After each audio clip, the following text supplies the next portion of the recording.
Балқаш қаласы білім бөлімінің нөмір 9-шы мектебі Қасым Аманжоловтың 110 жылдығына арналған «Боламын ақын Қасым әлдемен өлеңін бөбегіндей әлдилеген» атты облыстық челленджді Сәтбаев қаласынан қабылдап алды. Қасым Аманжолов Шыңғыстауда.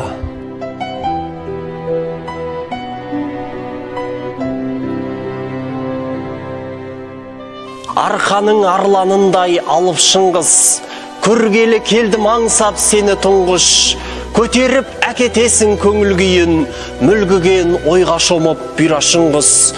Қараймын қарауылдан аймағыңа, ұшырып қиял құсың қайдағыға, мекені ақындар мен батырлардың, сүйсінем шыңғыс сенің айбарыңа. Бұл жерге кімдер келіп кім кетпеген, шертуге бар сырыңды тіл жетпеген, ағасы ақындардың туған жерге біз келдік інілік бір міндетпенен.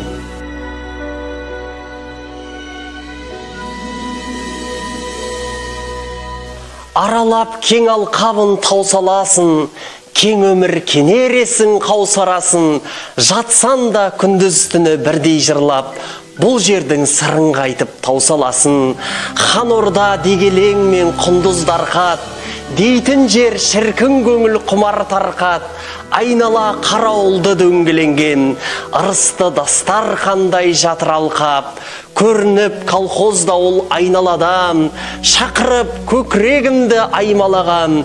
Бұл бір жер еркіндетер өз үйіндей, келсең де қай селден, қай қаладан. Сапырса сарал егін алқаптадам, қара бұлт қоңыр белден мал қаптаған. Еншалған еңбегімен ұл мен қызын атана алғыс айтып ардақтаған. Бақыт пен берекенің кең өлкесі, екенсін шіркін шыңғыс шереркесі.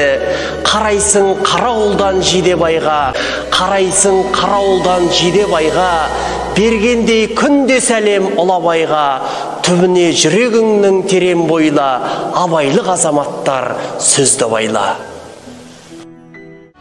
Осы челленджді әріптесім Арынханова Ақтолқынға жолдаймын.